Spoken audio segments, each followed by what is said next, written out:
should be coming up soon, right? Everyone must be busy buying things to make their homes more festive now. Wonder what this year's theme is going to be.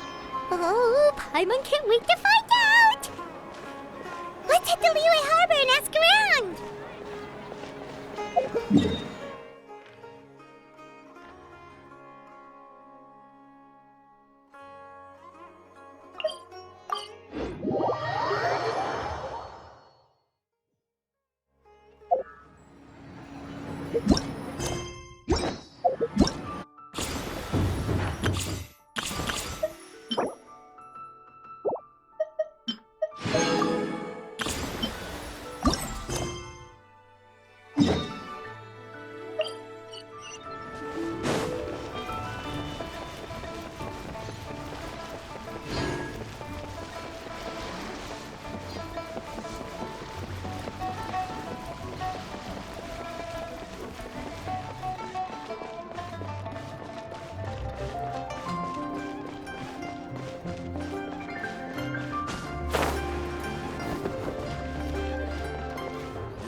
I never thought she'd see you two together.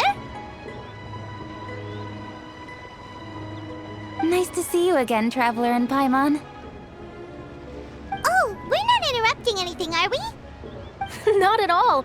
I wasn't in the middle of an interview or anything. I was just asking Miss Kuching about purchasing a kite. A kite? Are you buying some regional specialties to bring back to Fontaine? Well, yes. And... It seems you haven't heard yet. The theme of this year's Lantern Rite is kites. Oh, so that's why Paimon has seen so many floating in the sky. Liyue Harbor is always changing, so it is only fitting that Lantern Rite should change in turn. The Qixing believes it would benefit Liyue to build on our own cultural foundation by embracing the technologies of other nations. After all, it is said that the stones of another mountain may serve to better polish one's own jade. Yeah, remember my business meeting with Tianquan Ningguang the last time I was in Liyue Harbor? That's what it was about. But all I really did was use my network to introduce Lady Ningguang to some interesting people. I'm not sure that quite counts as fostering cooperation.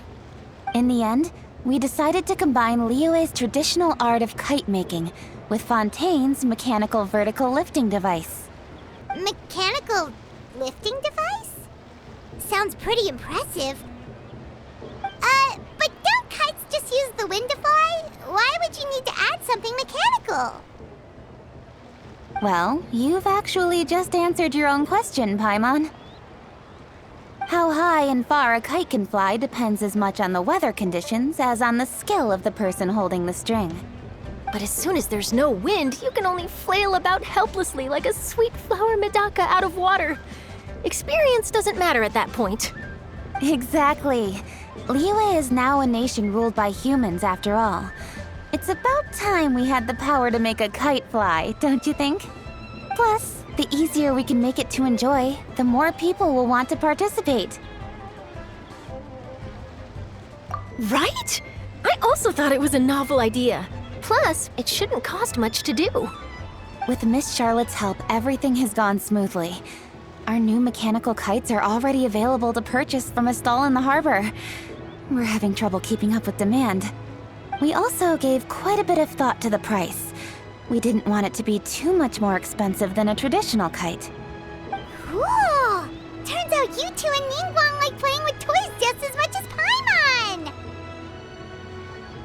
Toys? They're not exactly toys. You see, Miss Kuching? That does seem to be everyone's first reaction.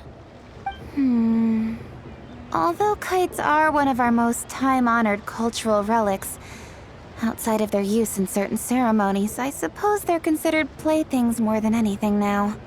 But to me, there's so much more than that. Think for a second about how remarkable it is that a flimsy paper kite attached to a string has the capacity to touch the sky. It is this slight piece of paper that also carries the weight of Liyue's cultural traditions. There's an old poem that goes, "O kite born of paper, flying true and sound, a lone traveler wanders, just waiting to be found."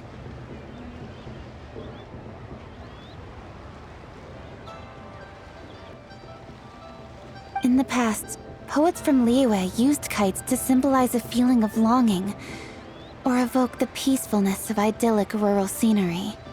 If the people of today can derive enjoyment from this activity, they will not only be more likely to better appreciate the tradition, but also to pass it down to the people of tomorrow. That's the Kuching we know, always thinking 5 steps ahead of anyone else. Well said, Miss Kuching. I've learned quite a bit myself. As long as you're willing to listen, I'm happy to share. I also know quite a lot about the various folk traditions related to kites. For example, whenever a kite blew away, people would say it was the Adepti that summoned the wind to take it away as an offering. That way, you can turn an unfortunate event into an auspicious one. What about something more fun? Do you know anything like that? More fun. Let me think. Oh, I suppose we should first talk about how kites are made. It's another one of our precious forms of traditional craftsmanship. My grandfather told me that, back when he was a boy, children learned the art of kite making step by step from their elders. First, you use the thin strips of bamboo to construct the frame.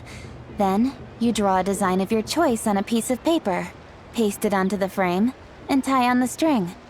Then, you look towards the sky and release the kite to soar among the clouds. Some people write down certain names or desires on their kites, cut the string, and let them fly free. Others may place particular thoughts or meaning into the design itself. Are certain designs associated with certain meanings? I'm gonna jot all of this down. Well, for example, kites in the shape of a butterfly typically symbolize freedom, happiness, or the desire to break free. Fascinating. What else can you tell me? The scissor-tailed swallow is the most classic design. It symbolizes good fortune and joyful tidings. Different colors also have small variations in meaning. Are these commonly understood meanings and symbols in Liyue? Kind of like the language of flowers in Fontaine. I believe so. Most have probably heard something about it from their elders at some point. If you're interested, Miss Charlotte, I have several books on the topic that I could lend you. They could be a useful reference. That would be a huge help! Great! Looks like I've got the outline for quite the article on my hands. Perfect! We're gonna take a look around. Then I'll show Miss Charlotte to my home for a little while. I almost forgot. The Ministry of Civil Affairs is hosting a kite flying contest on the night of Lantern Rite. If you're interested, you're more than welcome to bring a kite and participate. The rules are simple. Whoever flies their kite the highest and furthest within the time limit will receive a special honor along with a secret prize. I've already prepared more than enough empty film for the event. I can see the spectacle already. Oh, Paimon was on board the moment you said secret prize. Then I'll look forward to seeing your performance. You bet! See you then!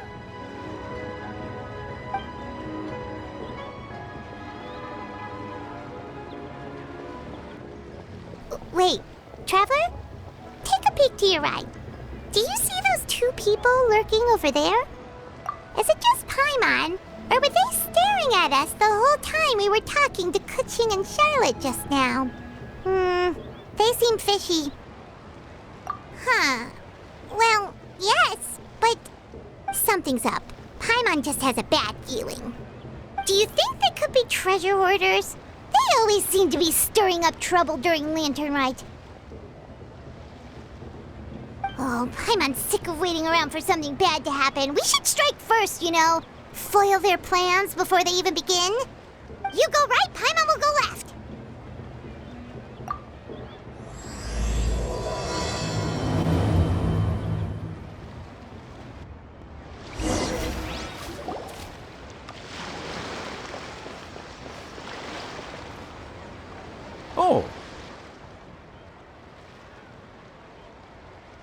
It is with such an air of urgency that you appear before us. Your comportment suggests you believe us to have committed some heinous crime. Perhaps you could enlighten us as to your intentions. Whoa, where did this fuddy-duddy come from? You should be the one doing the enlightening, buddy.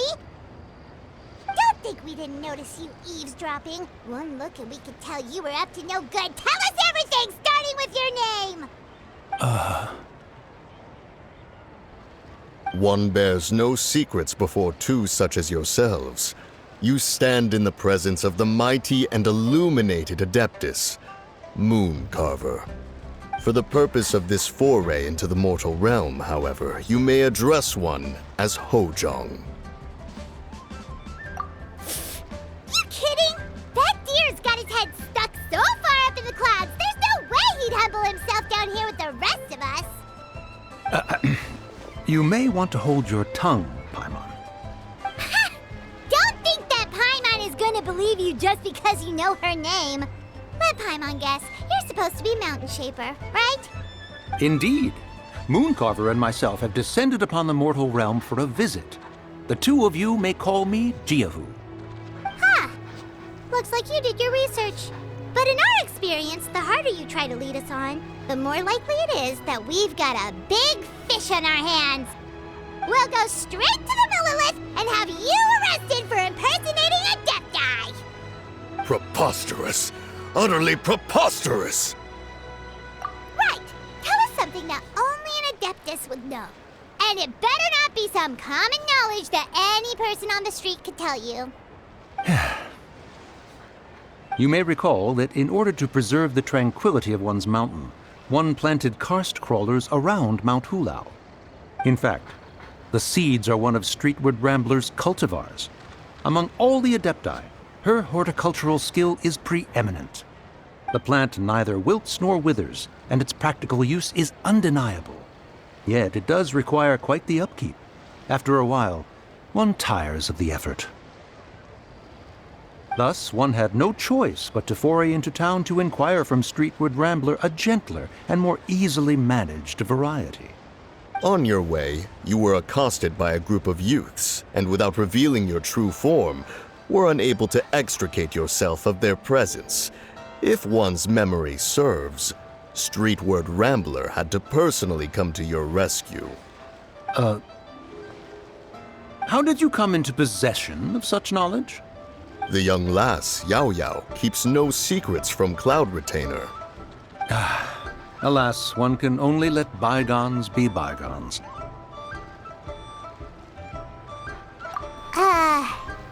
That might have been more detail than we needed. Seems like you two are the real deal, and Paimon's sorry for suspecting you.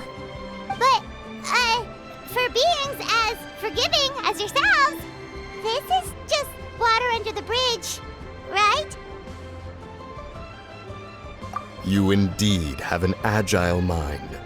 Cloud Retainer was not mistaken in her high estimation of you. Paimon's still curious about something. It's just... Paimon can understand why Mountain Shaper is here, but why did you decide to come to the city, Mooncarver? It's not really your thing, is it? It is but an inevitable eventuality. Long have the mountains remained strangely idle since Cloud Retainer's move to Liyue Harbor. With Lantern Rite near at hand, one would expect Cloud Retainer to provide us with an account of the festivities in advance. Yet to this day she has failed to appear. Cloud Retainer is hardly the forgetful sort. One must never rest idle in the face of that which demands action. And since our acquaintances dwell in Liyue Harbor, we had to travel here in human form to avail ourselves of their aid, Cloud Retainers in this case. But a moment ago, one heard you speak of a mechanical kite of sorts. It appears the essence of the situation has hitherto revealed itself. Now it is time for one to retire back to one's abode. So, you're not looking for Cloud Retainer anymore? Perhaps there are aspects of Cloud Retainer's temperament that remain opaque to young Paimon. Given one's understanding, one can only imagine the anger that now consumes her. Cloud Retainer is of a proud and arrogant disposition. She holds the belief that her skill in mechanics surpasses that of all others. One can be quite certain it is hardly with an open mind that she regards the arrival of this new technology. One surmises that she has shut herself away, refused all company, and buried herself in the study of her own creations. To call on her would only invite her rebuke. However, if you do happen to cross paths with her over the next few days, do pass along one's regards. Sure, leave it to us. Have a safe trip back, enjoy the scenery, and happy Lantern Rite! Thank you for your kind words. We shall now depart. We got all worked up for nothing, huh? All that trouble and it turned out to be people we knew all along! Well, it's still pretty early. Let's head over and check out the kite stalls. Paimon wants to see what kinds of kites we can buy to use in the competition. The bigger and prettier, the better.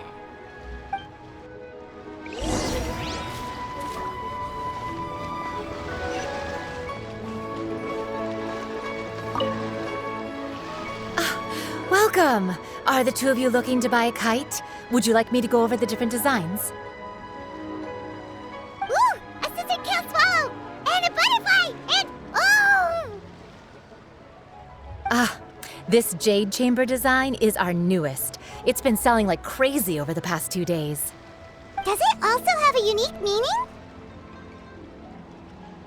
Of course. The jade chamber symbolizes wealth and abundance.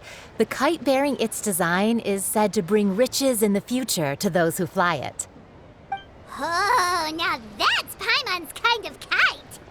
I apologize for the interruption, but are all your wares in order, Miss Genuine? Yes, they're just over there. The paper, bamboo, and dyes. All the necessary kite-making materials. Wonderful! I'll pack them up and get a guard to deliver the goods to Yilong Wharf for you. Yilong Wharf? Oh, wonder what that place is like during Lantern Rite. Paimon would love to go take a look. Well, if the two of you are interested in going to Yilong Wharf, then could I trouble you to find Gaming and deliver these goods together? Is Gaming the guard you just mentioned? Well, yes. The communications office handles shipments and transports around Liyue. He works for the Secure Transport Agency, one of our sub-organizations. The problem is, many of my colleagues have taken leave during Lantern Rite to spend time with their families. So, our available workforce has seen a dramatic decrease recently. If you were willing to help out, then I could get a head start on my next appointment. You do seem really pressed for time. Of course. Hard work deserves ample rewards. Now, at this time of day, Gaming should be somewhere in the vicinity. Just follow the main road until you see the head of a Wushu dance costume. Should be on your right. Be sure to come back if you'd like to buy a kite. I'll even give you a discount.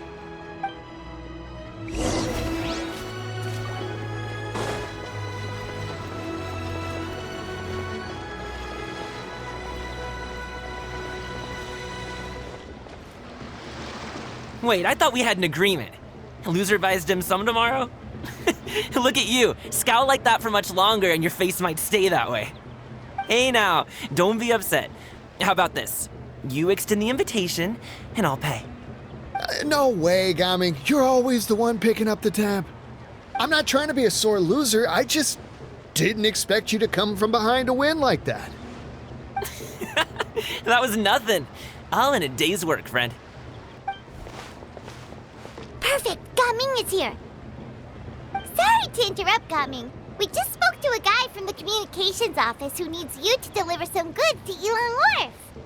Oh, it must have been Longzhou. Looks like I've got work. Gotta go. Sure, go do your thing. Let's have a rematch when you get back. I won't let you win so easily next time. Alrighty, you can hand the goods over to me.